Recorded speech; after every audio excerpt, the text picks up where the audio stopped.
Assalamualaikum warahmatullahi wabarakatuh. Selamat pagi. Kita ulang ya. Selamat pagi, pagi, oke? Selamat pagi. Pagi. Oke, tepuk tangan untuk kita semua. Oke, selamat datang Bapak dan Ibu pada kegiatan pelatihan Avicenna Astra. Dan yang pertama-tama kami perlu sambut adalah Bapak Dr. M. Yani MKes PKK. Wah, banyak sekali ini jabatan beliau, jadi banyak yang bisa kita dengarkan sharingnya nanti ya. Terima kasih Pak Yani. Saya panggil Pak Yani. Beliau adalah deputi dari Family Welfare and Family Empowerment dari BKKBN. Dan beliau adalah orang yang sangat tepat bisa memberikan kita inspirasi dan juga motivasi tentang kegiatan-kegiatan yang sudah Bapak dan Ibu lakukan di kampung-kampung binaannya masing-masing. Dan hari ini Dr. Dani sejak kemarin sudah mendampingi kita semua untuk belajar bersama, meningkatkan kemampuan dan berjejaring dengan sesama Kampung Berseri Astra yang hari ini hadir. Saya dengar dari Mbak Karen, hari ini hadir sekitar 66 posyandu ya. Dan 66 posyandu ini yang terjauh dari mana ini? Ada yang dari Depok. Wah, terjauh itu ya. Mana angkat tangan dulu dari Depok? Wah, ada mana? Jonggol ya. Yang mana ungu semua di Jonggol? Iya, kita beri tepuk tangan untuk yang dari Jonggol. Ini ungu juga dari Jonggol, bukan? Warakas. Oh, Warakas yang terdekat. Ada juga yang dari Tangerang, mana Tangerang? Wah, tepuk tangan untuk Tangerang nih. Yang dari Bekasi, mana Bekasi? Waduh, ya. Dan dari Jakarta, mana dari Jakarta? Iya, tepuk tangan untuk kita semua yang sudah hadir selama hari kedua ini untuk bersama-sama kita meningkatkan ilmu kita tentang bagaimana mengembangkan keluarga sehat. Pak Yani, terima kasih sudah bisa bergabung bersama kami. Saat ini Astra merupakan salah satu perusahaan yang juga memiliki concern besar terhadap pengembangan keluarga sehat di Indonesia. Astra saat ini memiliki 220 anak perusahaan, Pak Yani. Dan dari 220 anak perusahaan ini kami sepakat dengan komandan dari pimpinan tertinggi Astra mengarahkan Astra untuk tidak hanya berbisnis tapi juga memberikan kontribusi positif kepada masyarakat sekitar kami. Dan ini kami lakukan dengan program-program di 4 pilar program CSR Astra, yaitu di program pendidikan, di program lingkungan, kewirausahaan, dan kesehatan. Hari ini kebetulan berkumpul di ruangan ini ibu-ibu yang cantik, yang energik, yang banyak berbagi dengan masyarakat. Hari ini adalah para kader posyandu yang nantinya kami harapkan bisa menjadi penggerak-penggerak positif ke masyarakat, baik membawa isu-isu tentang keluarga sehat, membawa isu-isu tentang ibu dan balita sehat, juga membawa isu-isu tentang keluarga berencana. Karena kami sepakat program-program dijalankan oleh Astra harus bersinergi dan mendukung dari program pemerintah. Karena apa yang kita lakukan nanti di kampung binaan kita masing-masing tentunya juga akan berkolaborasi dengan pimpinan kelurahan, dengan kecamatan, dengan dinas-dinas pemerintah daerah terkait, dan sebisa mungkin kita bisa saling mengisi program-program yang telah dicanangkan oleh pemerintah. Dan saat ini Astra dengan 4 pilar kami memiliki program yang terkumpul di dalam wilayah Kampung Berseri Astra, Pak Yani. Jadi saat ini Astra memiliki 73 Kampung Berseri Astra, dan hari ini mungkin di sini berkumpul sekitar 20 Kampung Berseri Astra rasanya, yang merupakan binaan dari Astra Internasional maupun anak perusahaan Astra. Dan dari kampung-kampung ini kami berharap akan bisa menularkan virus-virus positif kepada kampung-kampung di sekitarnya, sehingga program khusus di bidang kesehatan pun juga sama semangatnya. Teman-teman yang hadir di sini mungkin sebagian dari sudah mendapatkan informasi, dan yang belum saya infokan kembali bahwa kami memiliki program untuk mendorong posyandu-posyandu yang sudah berprestasi, yang sudah mendapat binaan Astra untuk membagi ilmunya kepada posyandu di sekitarnya. Program ini kita namakan Posyandu Naik Kelas. Nah, ini Mas Anto, silakan Mas Anto berdiri. Nah, Mas Anto ini adalah koordinator untuk kegiatan Posyandu Naik Kelas seluruh Indonesia. Kita minta tepuk tangan Mas Anto. Jadi silakan nanti berkomunikasi dengan Mas Anto. Mas Anto akan hadir pada saat jam istirahat, diskusi, ngobrol apa yang perlu dilakukan untuk bisa ikut dalam program Posyandu Naik Kelas. Tahun ini kebetulan dari total posyandu yang terdata di kami, Pak Yani, ada sekitar 600 posyandu yang dibina Astra. Dari 600 posyandu dibina Astra, alhamdulillah ternyata paling banyak memiliki tingkat madya, kinerja madya dan purnama kategorinya. Dan tingkat madya dan purnama ini level tingkat kedua dan ketiga. Harusnya teman-teman yang sudah dari tingkat purnama, bahkan mandiri juga ada, ini nanti bisa menjadi pembina bagi posyandu di sekitarnya, baik itu di satu kelurahan maupun di kelurahan yang lain. Sehingga apa yang kita pelajari di kelas-kelas pembinaan bersama Astra itu bisa menjadi amal baik, amal jariah kita dengan kita bagi kepada masyarakat di sekitar kita. Dan hari ini merupakan pelatihan kedua untuk peningkatan posyandu dari peringkat yang kemarin mungkin di Pratama kita harapkan naik jadi madya, yang di madya kita harapkan naik ke purnama dan selanjutnya menuju kepada posyandu mandiri.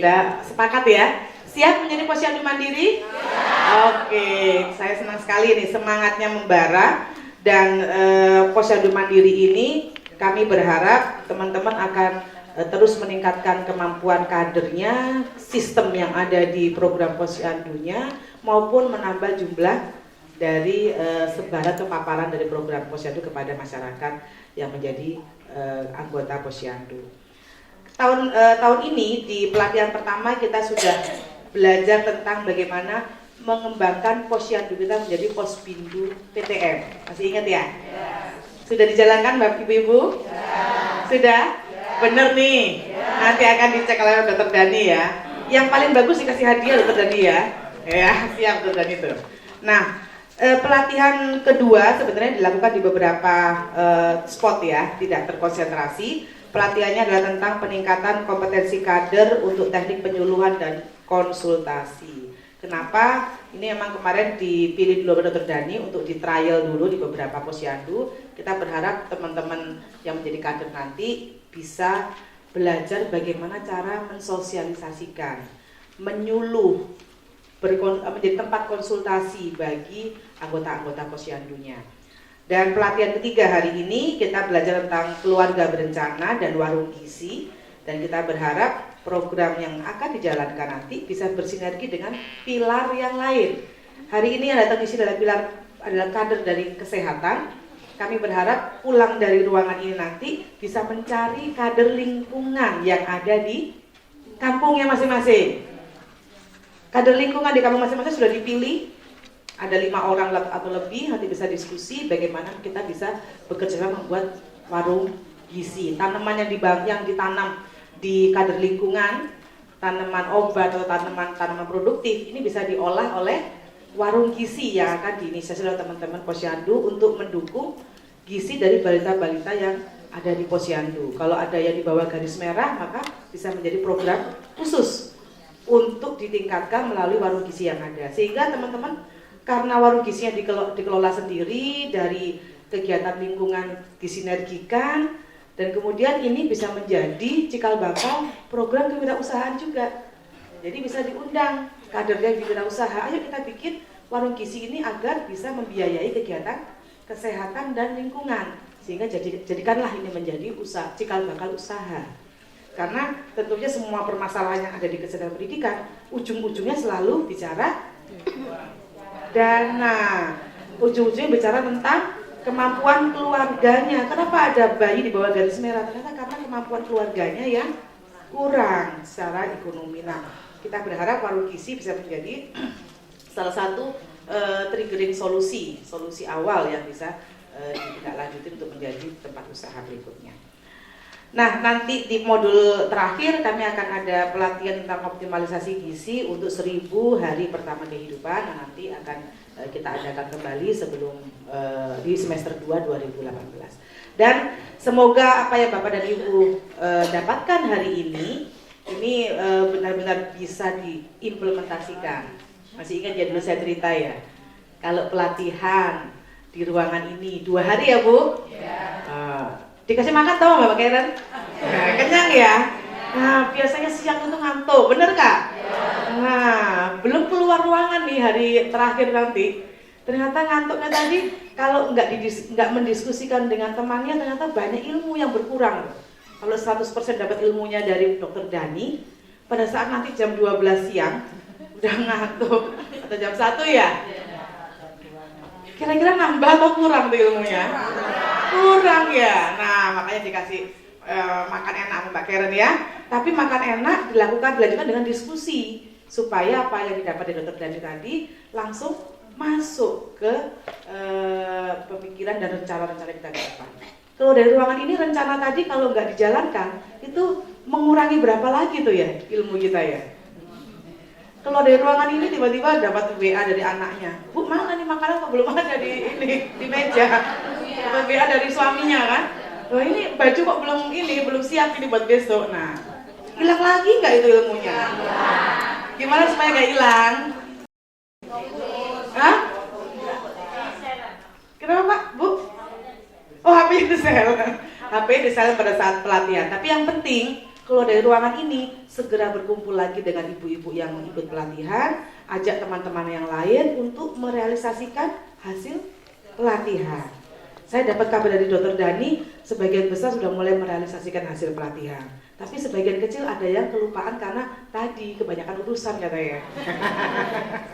Nah, supaya banyak urusan tadi tetap bisa dikerjakan, maka ibu harus membagi ilmunya kepada temannya yang lain. Kalau enggak, ibu sendiri yang pegang, ibu sendiri punya banyak urusan, sehingga ketutup dan terkubur tuh ilmunya. Jadi harus cepat-cepat diserahkan untuk dibagikan ilmunya kepada kader yang lain. Satu posisi ada berapa kader? 10? 10 ada ya Bu ya. Kalau 10 yang sekarang yang datang 5, ada berapa orang lagi yang harus dilatih oleh Ibu? Ada 5 orang lagi, 6 orang lagi yang harus dilatih oleh Ibu. Jadi silahkan dibagi kepada temannya ilmunya supaya ilmu ini bermanfaat dan bisa dijalankan bersama.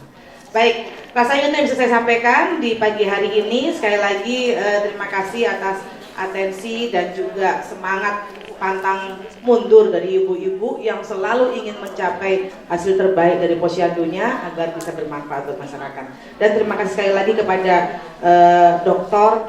Enjani yang sudah hadir pada kesempatan hari ini, dan kami sangat haus untuk mendapatkan informasi-informasi baru dari Dr. Yani karena beliau punya banyak kabar-kabar baik buat kita semua di sini untuk menyemangati kita terus berkarya untuk masyarakat. Assalamualaikum warahmatullahi wabarakatuh.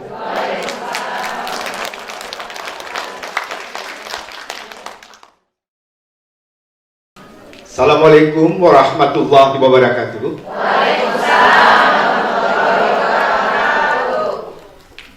Puji syukur kita panjatkan kehadiran Allah Subhanahu wa taala.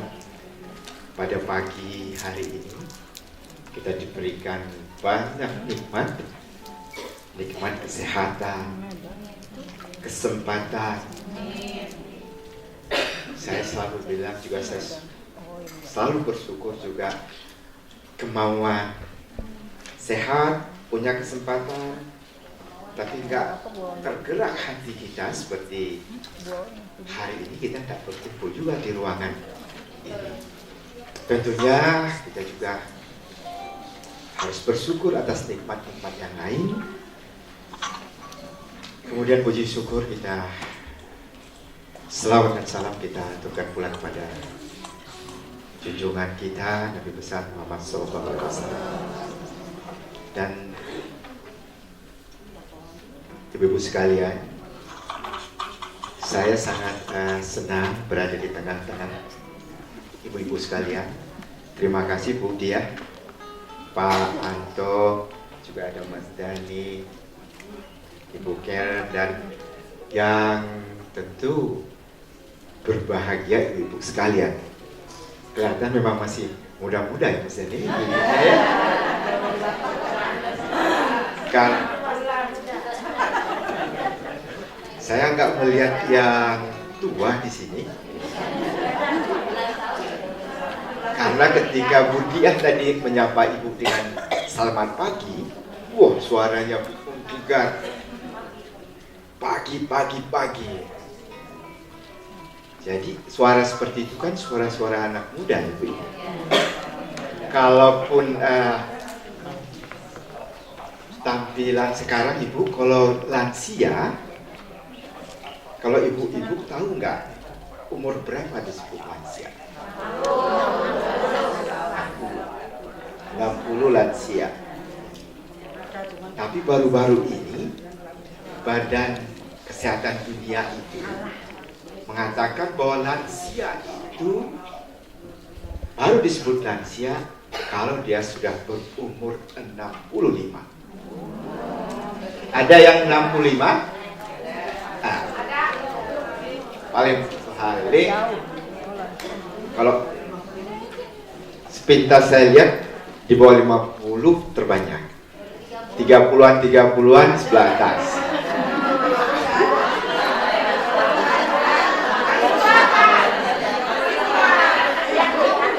Yang bapak yang kelihatan sih, tapi dari jauh, tapi saya yakin juga masih muda. Jadi ibu-ibu sekalian, ibu-ibu ini bukan hanya terpilih, terpanggil untuk datang kemari. Dan dari sekian banyak ibu-ibu yang di masing-masing desa, ibu-ibu lah yang mewakili ibu-ibu yang lain untuk datang. Jadi bukan hanya ibu diminta Mas Dani datang kemari, tidak. Walaupun ada seleksi, tapi dibalik itu semua, seleksi itu kan yang dibuat kita manusia, tapi ada yang di atas yang menggiring ibu kemari. Nah, itu yang paling penting ibu ketahui. Ada tugas yang tentunya yang memberi tugas itu tahu bahwa ibu pasti sanggup. Tidak sembarangan. Kalau tidak mungkin tidak terseleksi, tak sakit waktu itu, tidak ngisi formulir, tidak terlihat sama Ibu Dia atau Mas Anto, intinya tidak datang terpanggil seperti ini. Nah, ini modal dasar. Yang lain keterampilan Ibu dapat, tidak dapat. Saat sekarang sebentar waktu duduk ada temannya yang memberikan, dan dalam perjalanan nanti makin hari makin mahir. Tetapi ada satu yang jauh di dalam hati ibu itu, rasa untuk ingin berbagi. Itulah yang menjadi modal ibu-ibu semua. Terasa atau tidak terasa, ibu-ibu sudah sini dan ada pada semua ibu-ibu. Dan ini sekali lagi saya mengucapkan banyak terima kasih dan saya senang berada di tengah-tengah ibu-ibu. Selamat pagi. Pagi. Nah, selesailah saya. Sampai semua. Baik. Ibu sekalian, ketika seyogianya memang undangan itu saya lihat, tapi pertama-tama yang akan menghadiri atau berada di tengah-tengah kita ini adalah Bapak Kepala BKKBN sendiri. Sampai kemarin Ibu, kita kemarin ada rapat dengan DPR, kemarin sore, saya masih bilang, Pak, besok ada dengan Ibu di Astra. Iya, saya masih agendakan, masih di bulan kok, dibilang sekretarisnya. Malam, telepon Pak Yani, saya ada kegiatan dengan kementerian. Karena beliau, kepala kami ini, Dr. Sigit ini, di samping menjadi kepala BKKBN, menjadi ketua Dewan DJSN, yang di bawahnya ada BPJS Kesehatan, Ibu pasti nanti berhubungan, ada BPJS Kesehatan, dan beliau juga sebagai deputi di Kementerian Kemenko PMK. Jadi untuk kami di BKKBN sepertiga badannya dan jiwanya, 2/3 masih milik orang lain.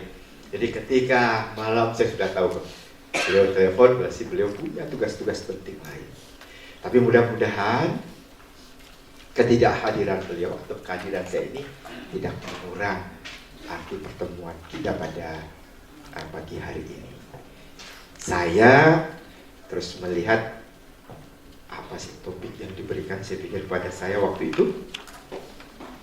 Tinggal saya kebetulan juga pagi tadi sempat melihat rundown yang dibuat ya, yang ada keynote speaker di BKKBN. Topiknya tidak begitu jelas. Justru makin tidak jelas ini makin enak tuh. Makin samar-samar seperti itu. Baik, BKKBN ini sekedar untuk karena waktunya sampai berapa lama Ibu kira? Sampai 2:30. Sampai 10:30. Waktunya tidak terlalu banyak. Kalau untuk membicarakan apa yang dikerjakan oleh BKKBN, Ibu terpaksa duduk di sini 4 hari, 4 malam baru. Tapi saya akan berikan cuplikan-cuplikannya. Mas Dhani ini nanti akan merangkumnya untuk ibu-ibu semuanya. Jadi baik, ibu-ibu sekalian, ada yang tahu enggak apa kepanjangan BKKBN? Badan Kesehatan Keluarga Berencana. Itu satu kepanjangan. Ada lain, kepanjangan lain?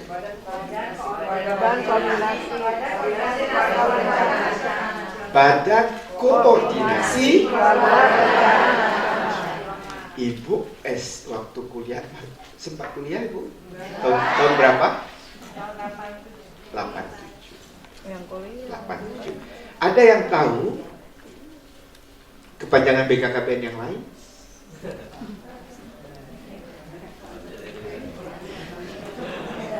Nah, yang lucu, yang sebenarnya saya tidak heran kalau ibu-ibu juga tidak menyebutkan kepanjangan BKKBN yang sekarang.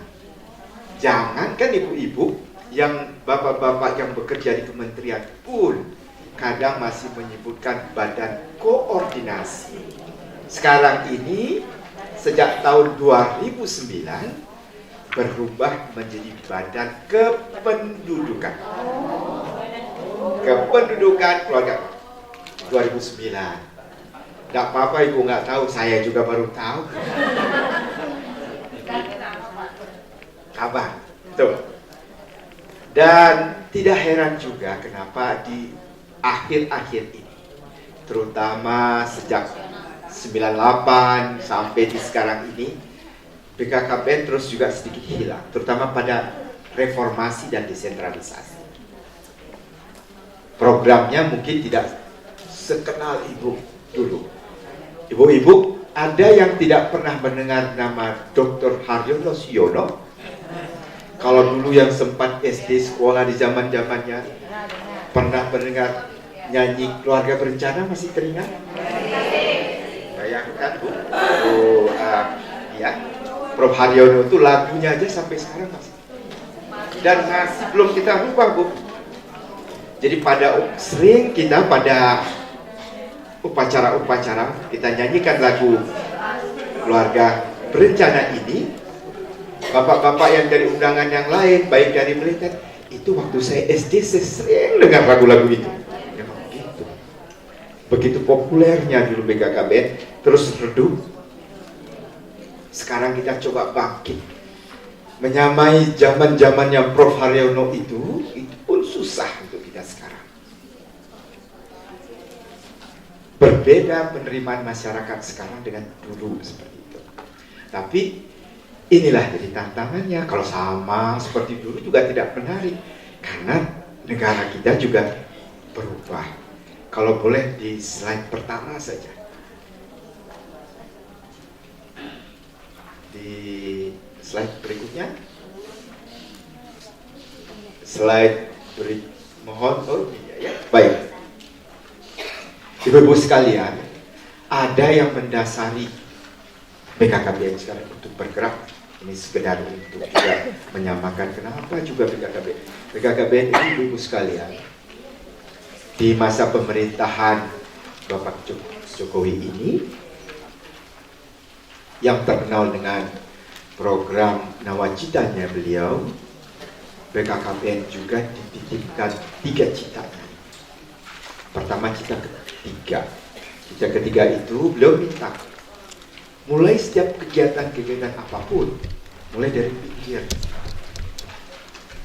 Sengaja beliau mulai kegiatan-kegiatan tidak mulai dari kota dulu, tidak dari pinggir. Ada maksud lain. Di samping memang biasanya yang terpinggir, terluar, biasanya tertinggal. Mulailah dari situ. Jadi dalam rangka untuk memperkuat NKRI. Makanya program kita bergeser.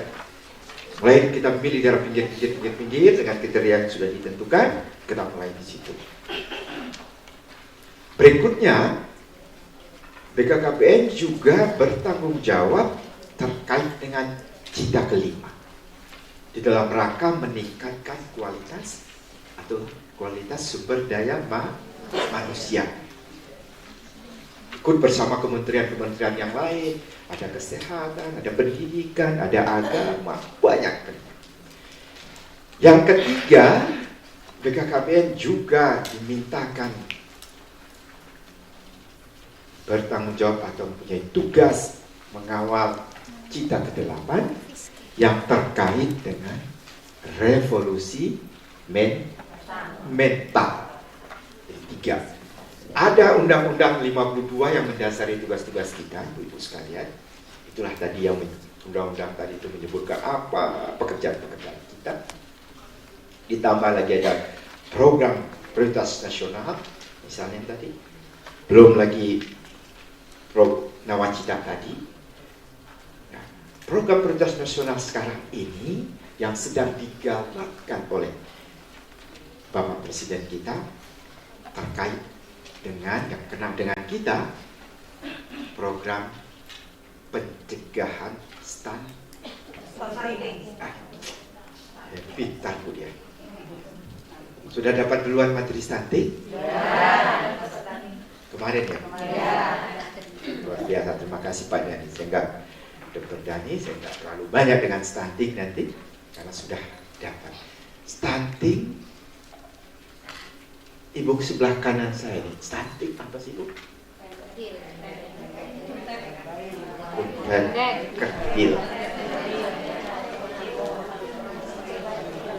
Pak JK, karena Pak JK yang bertanggung jawab pengentasan pencegahan stunting di Indonesia, itu beliau menyebutkan dengan istilah kerdil, walaupun tidak semua orang kadang suka dengan istilah ini.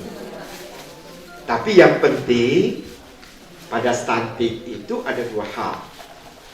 Yang pertama, terganggu pertumbuhan fisik. Kalau pertumbuhan fisik terganggu, makin panjang, makin gemuk atau makin pendek? Pendek dia. Kalau pertumbuhan fisiknya saja yang terganggu, mungkin tidak terlalu banyak bermasalah. Pak JK tinggi nggak orangnya? Setinggi Pak Jokowi? Pak Habibie tinggi? Tapi otaknya luar biasa. Apakah mereka stunting? Oh. Enggak ya? Ibu. Jadi artinya kalau fisik saja paling-paling, nah, saya mungkin stunting. Lahir tahun 60-an, 61, tinggi 162. Kalau anak-anak kita ya Bu, anak-anak kita sekarang ini 170. Nah, dibandingkan dengan mereka, nampak stunting. Jelas sekali, itu Bapak stunting. Pada fase itu. Saya mungkin tidak stunting. Tapi ada fase paceklik nih. Yang di masa-masa itu gizi nggak cukup. Yang harusnya makan banyak diberikan ada masa di keluarganya saya. Jadi tidak begitu baik. Stunting tadi, yang pertumbuhan tadi itu. Ya kalau pendek saja paling-paling seleksi voli nggak masuk pada dia. Ya basket mundur gitu. Bola kaki, apalagi sekarang tinggi-tinggi bola kaki deh. Lihat kemarin tinggi-tinggi sekali. Kita mundur. Tetapi mungkin di lain-lain bisa. Tapi bayangkan ibu-ibu sekalian, stunting ini di samping fisiknya, saya ngomong stunting karena ada bonus demografi nanti saya ceritakan. Fisiknya terganggu, pertumbuhan otaknya juga terganggu. Kalau pada masa hamil, ibu-ibu tahu nggak ini yang di dalam perut ini calon stunting atau tidak? Tidak sulit untuk kita tahu apakah dia stunting atau tidak. Paling-paling kalau ibu hamil itu bertambah nggak berat badannya dari hari ke hari? Kalau terjadi stagnan, tidak bertambah, paling-paling dugaan kita mungkin ada gangguan gizi, tapi kita tidak tahu pasti. Kira-kira kapan kita lebih tepat mengatakan bahwa ini stunting misalnya, atau menduga kemungkinan stunting? Kalau setelah lahir bisa? Apa tandanya kalau setelah lahir? Bukan Bu, maksudnya bayi baru lahir. Lahir. Ini anak calon stunting. Tandanya? Di berat badannya. Panjangnya berapa Ibu? Kalau kira-kira ini stunting nih, berapa panjangnya? Kurang dari 40, kurang 32, kurang dari berapa? Sekarang saya balik, yang normal itu panjangnya berapa?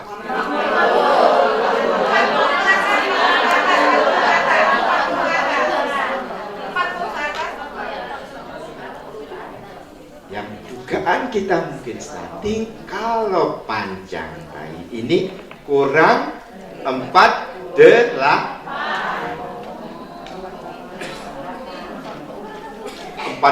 apalagi kurang.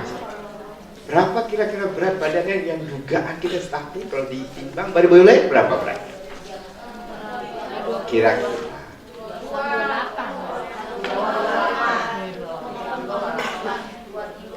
kalau kira-kira 2,4 sehat nggak?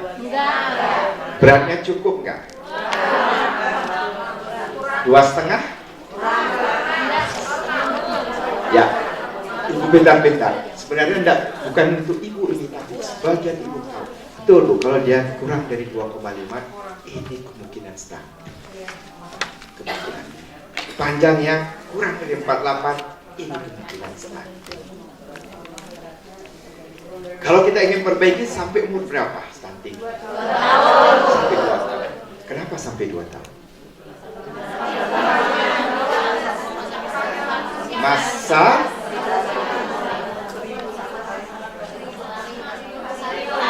betul 1000 hari kehidupan pertama. Kenapa di masa-masa ini kita memberikan perhatian fokus? Karena masa dikaitkan dengan pertumbuhan badan kita, ada apa di masa itu?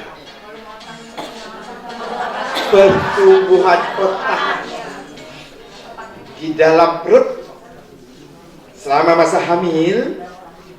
Kira-kira berapa persen pertumbuhan otak dalam kehamilan? Makanya tadi 1000 hari kehidupan pertama, ada 270 hari di dalam perut ibu. Kira-kira masa otak itu tahu nggak ibu? Berapa pertumbuhannya selama hamil?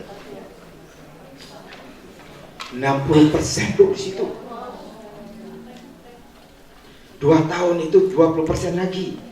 Sisanya setelah itu Bayangkan kalau 2 tahun pertama dan selama masa hamil, ibu-ibu tidak perhatikan, kehilangan 80% pertumbuhan otaknya.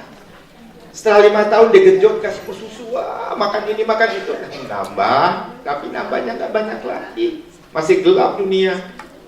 Dikasih masih matematika, aduh, mata pelajaran apa ini kok sulit sekali. Berikan pelajaran bahasa, nggak nangkap, bahasa lokal aja susah. Seperti itu. Bayangkan ibu, kalau ada saudara kita, anak kita yang terlahir dengan stunting ini, bukan hanya dia mengalami kesulitan sendiri sejak masa kecil, di sekolah dia sulit, ketika masuk ke dalam usia dunia kerja, mudah nggak dia mendapatkan pekerjaan? Wah, apalagi zaman sekarang, bayangkan 20 tahun ke depan dari hari ini, sekarang aja kita sulit mencari kerja, apalagi 20 tahun kemudian. Jadi beban siapa?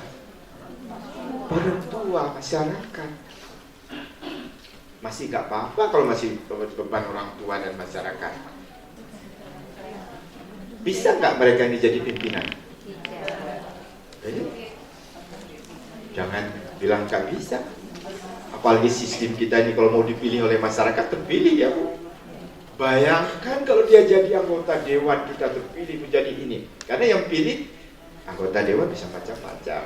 Mohon maaf, artis juga kadang populer bisa terpilih. Yang lucu-lucu juga kalau dia terpilih juga. Jadi anggota dewan. Yang ini kalau juga dia jadi ikon di masyarakat, terpilih juga. Tapi bayangkan dia memimpin kita. Ibu tahu tidak, dari catatan laporan dari Kementerian Kesehatan itu, bahwa stunting itu berdasarkan laporan Ibu Menteri ada 37%. Tidak ada yang tahu. 37% dari 100 berapa orang? 37 banyak Ibu. Kita tutup mata, salah, salah, yang ketiga pasti dapat. Saking banyaknya. Di Indonesia, di sekitar kita ya Ibu, ada mereka itu. Bayangkan itu yang saya katakan, kalau itu bisa mencegah mereka, saudara kita, anak tetangga yang sedang hamil, mulainya di sedang hamil. Dari situ harusnya kita mulai memberikan, katakanlah mencegah gangguan gizi ini tidak hanya sedang hamil, kalau boleh pada masa remaja putri. Makanya ada genre nanti, generasi remaja. Di situ kita mulai, karena kebanyakan remaja putri kita juga kurang darah. Maka ketika dia berkeluarga, ibu gak heran kalau misalnya ibu lihat yang datang ke puskesmas itu ya Bu, hampir setiap ibu-ibu hamil itu dikasih obat banyak sekali. Obat apa kira-kira? Tambah darah, 3 bulan minumnya, sakit kadang perut. Kalau dapat obat-obat yang walaupun sekarang banyak obat tambah darah yang baik. Karena apa? Karena memang sejak sebenarnya sebelum dia hamil, sebelum dia berkeluarga memang sudah kurang darah. Anak-anak perempuan kita banyak penyebabnya dan sebagainya. Sehingga dokter puskesmas seperti Dani nanti juga udah tahu begitu masuk aja ibu dengan hamil, wah udah dari dalam laci nih, klak, satu kepok, ibu 3 bulan supaya dia sehat.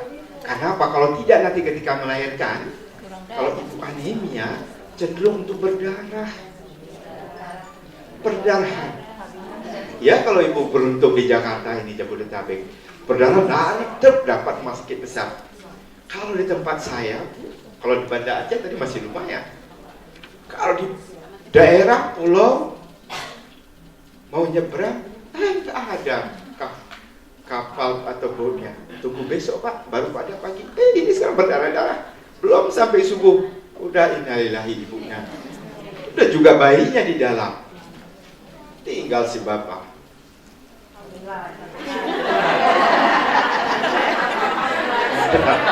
Mana ada bapak-bapak yang kayak gitu Bu.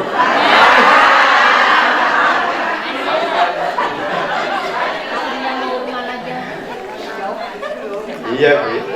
Kita pikir kenapa bapaknya rajin ke pusara ibunya tiap hari, nyirami supaya cepat tumbuh rumputnya supaya bisa kawin lagi ya. Ibu ada-ada aja, enggak lah. Marah Mas Anto, enggak seperti itu. Tapi begitulah. Sebenarnya ini cerita Mas Dani juga yang saya kutip. Stunting itu mudah dicegah.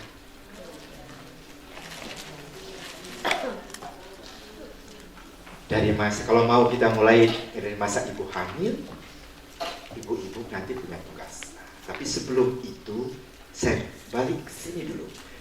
Di sini ada tertulis, ibu sekalian, yang di puncak bonus demografi Indonesia. Bonus demografi sering belakangan ini disebut-sebut, asal tampil di TV siapa aja bicara bonus demografi. Kita pun bonus demografi, bonus apa? Kira-kira ibu pernah dengar nggak bonus demografi itu? Ini memang keberhasilan kami baru di tahun 70-an dulu. Saya ceritakan sedikit tadi yang Profesor Hardono, program-program beliau itu luar biasa dulu. Kalau yang berkeluarga di zaman-zaman waktu itu pasti anaknya nggak banyak, 2, 3. Dulu malah punya anak berapa? Kalau anak kita 3 atau 4, dulu kita katakan 2 yang saya bawa, 2 lagi tinggal di rumah misalnya. Tapi sekarang mulai beralih, menyebutkan 3, 4, 5 tidak ada masalah, tidak ada rasa malu. Itu mulai berubah. Jadi akibat dulu program-program keluarga berencana, karena lahir banyak, kemudian dilanjutkan dengan program keluarga berencana yang sangat ketat, ibu-ibu, yang lahir tahun dulu yang sudah lahir duluan.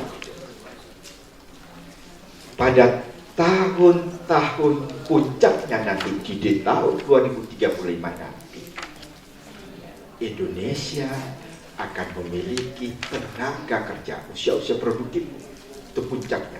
Usia-usia produktif itu seperti Dr. Dani, Pak Anton, Tante berapa? 20 berapa?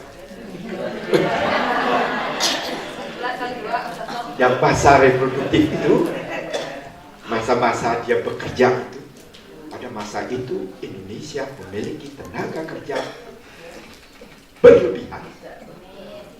Karena kalau sekarang ini dihitung Bu ya, kalau 100 orang bekerja, misalnya 100 orang bekerja, dia hanya menanggung kurang dari 50 orang. Nah, bayangkan kalau sekarang ibu, misalnya ayah, suami bekerja, di rumah ada berapa yang diberi makan dari. Kalau ibunya juga bekerja, anaknya, kita bertiga, anak 1, 2 bekerja. Yang ada juga ayah yang bekerja, ibu tidak, anak 2. Berapa orang yang diberi makan? Bayangkan kalau di 100 orang bekerja, nanti tenaga kerja kita itu, tapi hanya menanggung tidak sampai 50%. Berapa yang bisa dihemat dari hasil kerja? Itu kira-kira seperti itu. Jadi bonus, itu namanya bonus. Itulah yang bisa diinvest nanti. Disimpan, dikembangkan uangnya. Bayangkan kalau seluruh tenaga kerja kita bisa seperti itu. Pada masa inilah, kalau menurut para ahli-ahli ekonomi, termasuk ekonomi di dunia yang mengatakan Indonesia mereka ramalkan akan menjadi salah satu dari 5 negara besar di dunia pada masa itu. Tapi ibu sekalian, masa itu ketika datang tidak hanya jadi begitu saja, ada syaratnya. Kalau tenaga kerja kita yang banyak tadi, boleh di slide berikutnya kalau saya sedikit melihat. Ya, di sini. Tenaga kerja itu pada masa tahun 2035 itu, kalau mau Indonesia betul-betul ingin meraih bonus demografi, haruslah tenaga kerja yang punya pendidikannya baik, sehat, nggak sakit-sakitan dulu. kerja sehari, istirahat 2 hari, enggak. Kalau perlu waktunya 5 hari, 7 hari kerjanya. Jangan juga sudah istirahat. Jangan kayak Mas Dani, waktu belajar harusnya Sabtu Minggu istirahat, enggak, terus di pustaka supaya cepat dokter. Istirahat juga, ada waktunya. Dia pintar, pendidikan harus baik, dia sehat, tapi ada satu lagi yang kita khawatir. Pintar saja, cerdas, sehat, kuat, tapi kalau mentalnya tidak baik, ada kesempatan korupsi, ada kesempatan buat yang tidak punya, tidak jujur, ibu. Itu juga nggak membawa Indonesia ke kesejahteraan. Kita kepingin pintar semua, jujur, disiplin. Ibu-ibu tahu tidak, ada negara di dunia ini yang masyarakatnya umumnya punya kejujurannya tinggi sekali, integritasnya tinggi, disiplinnya tinggi. Tahu nggak ibu-ibu, negara mana tuh yang punya orang seperti itu? Jepang satu. Tadi dari sini apa bu? Qatar. Qatar. Ya. Mungkin, tapi karena sering kurang dicatat, mungkin kurang disebut-sebut, mungkin Qatar. Daerah-daerah Finland. Kenapa kok bisa orang menyebutkan Jepang, Korea punya disiplin tinggi? Amerika nggak kurang jujur, tapi lebih jujur sana. Kenapa?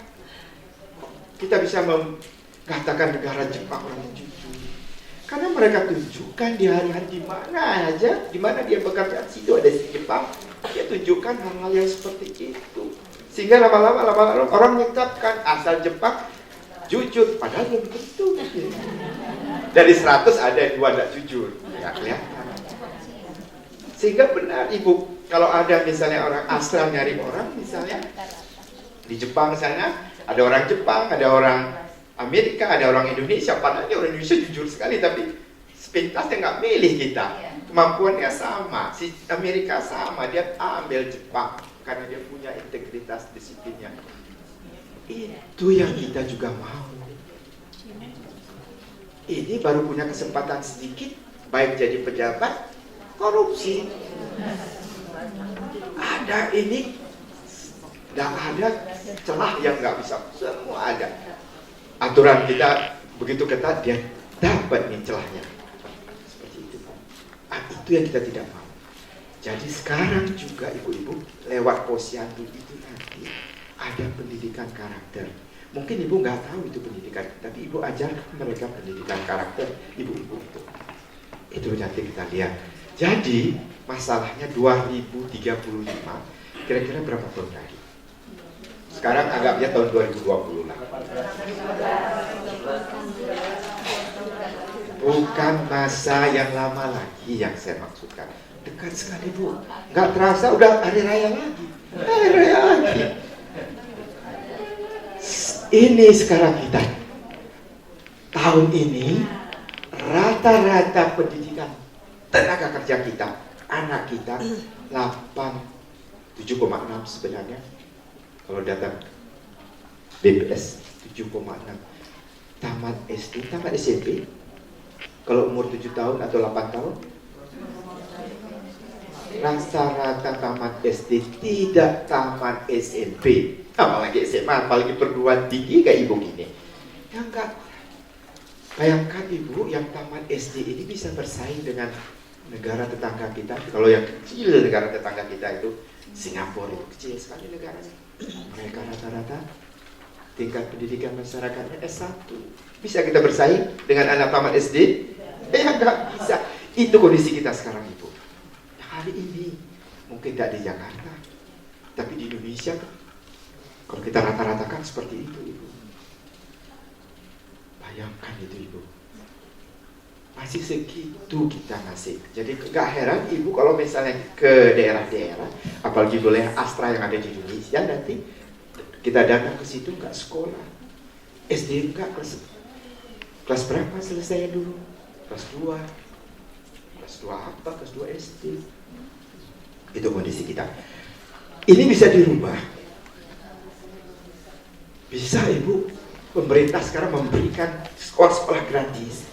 Kita dorong mereka dimanapun kita berada nanti. Kader-kader posyandu kayak Ibu nanti ini, saudara-saudara Ibu ada di pelosok-pelosok Indonesia. Kita sama-sama.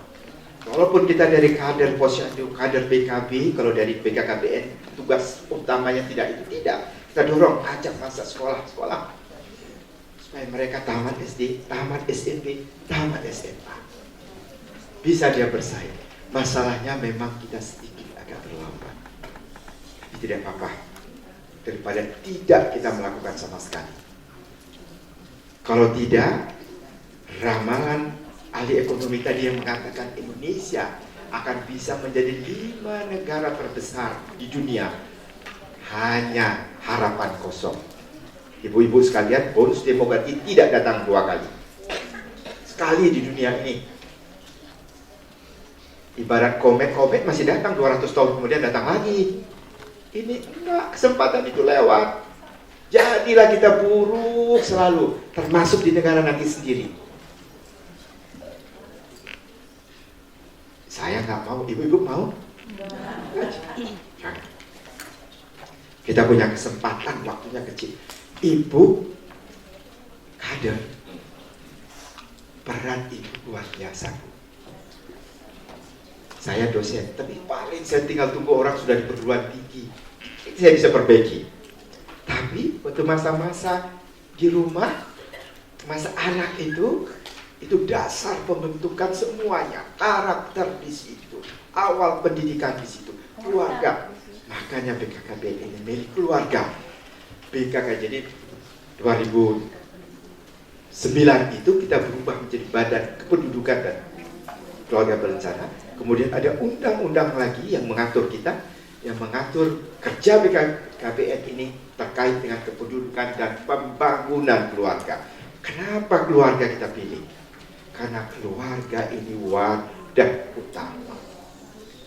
Tempat pertama Ibu. Di situ kita mencetak karakter-karakter anak-anak bangsa itu. Maka tepat kali Ibu ini menjadi kader-kader yang Ibu jangan merasa sekali-kali rendah pekerjaan ibu-ibu. Ya, kader-kader ini, kalaupun ada orang yang merendahkan itu yang tidak tahu. Tapi kalau sudah tahu, seperti Bu Dia, Mas Anto kami, walaupun di depan ibu kadang-kadang kami berusaha lebih hebat, di belakang ibu kami salut pada ibu-ibu semua. Nggak bosannya. Paling-paling gaji diberikan kalau di posyandu berapa? Ya 4-5 juta lah sebulan.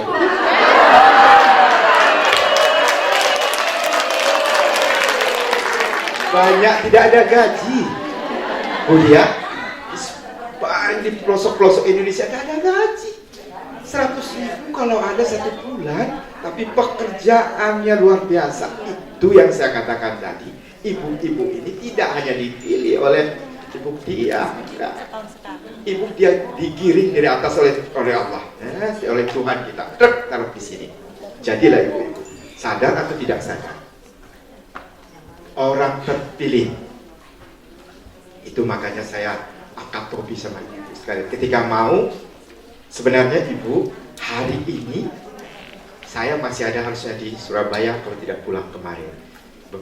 2 hari yang lalu saya di Kepri, tengah malam saya terbang ke Ambon, paginya harusnya Surabaya masuk Jogja baru masuk.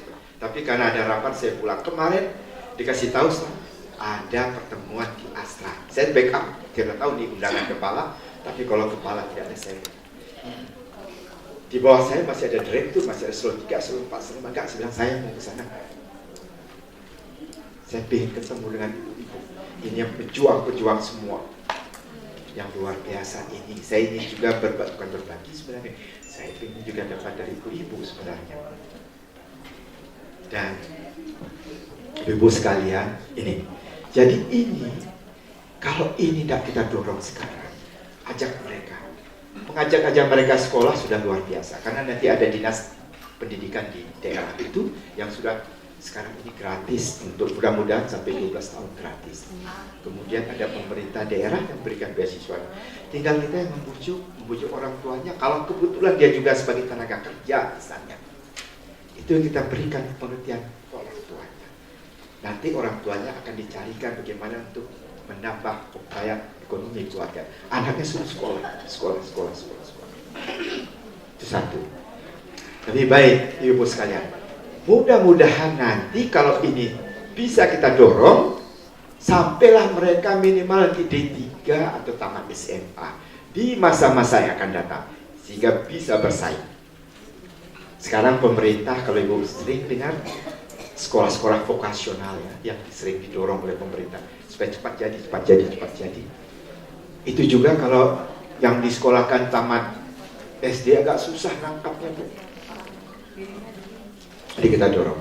Itu satu hal yang baik. Ini satu. Boleh di slide berikutnya. Saya belum gambar. Wah, ini. Oh, baik. Yang penting-penting saja yang ingin saya sampaikan. Baik. Sebelum slide ini ada slide yang lain sebelum ini. Iya. Baik, ibu-ibu sekalian, BKKBN ini punya program mirip-mirip dengan di kesehatan. Kita tahu tadi sesuai dengan tugas yang diberikan oleh pemerintah ke kita, mengawal tadi pertama jadi ada program kita yang mulai dari pinggir, dan program yang berhubungan dengan peningkatan sumber daya manusia, yang ketiga yang terkait dengan pembangunan karakter atau revolusi mental. 3 hal yang kita fokus. Pendekatan yang kita gunakan BKKBN ini lewat siklus hidup, sama seperti kalau yang di kesehatan.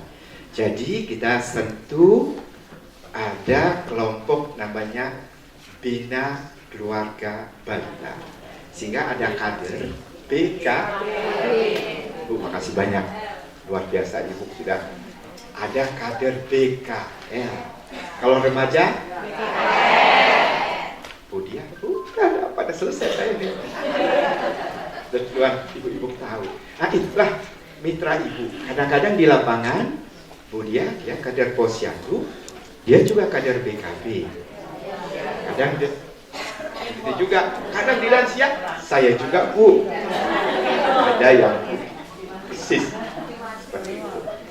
Jadi ada manusia super di masyarakat tengah masyarakat, khususnya di masyarakat desa. Semua dia dapat. Ibu jangan main-main dengan mereka. Kalau di depan mereka pun harusnya kita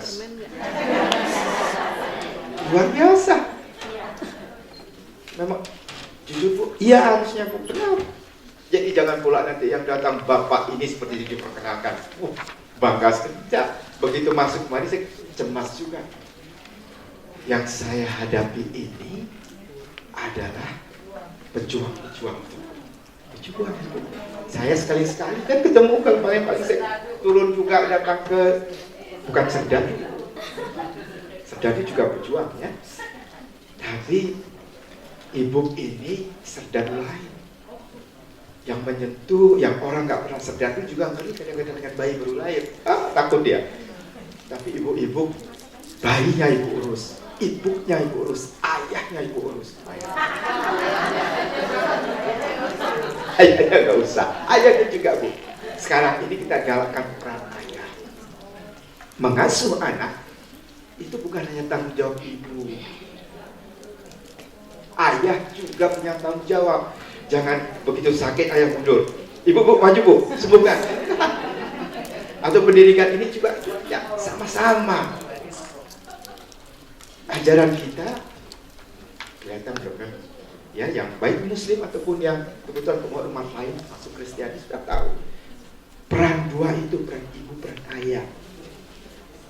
Sehingga kalau di luar ibu, negara-negara yang tadi Bu Mas Anto katakan, Finlandia, Skandinavia, itu pertama kalau hamil ibunya cuti.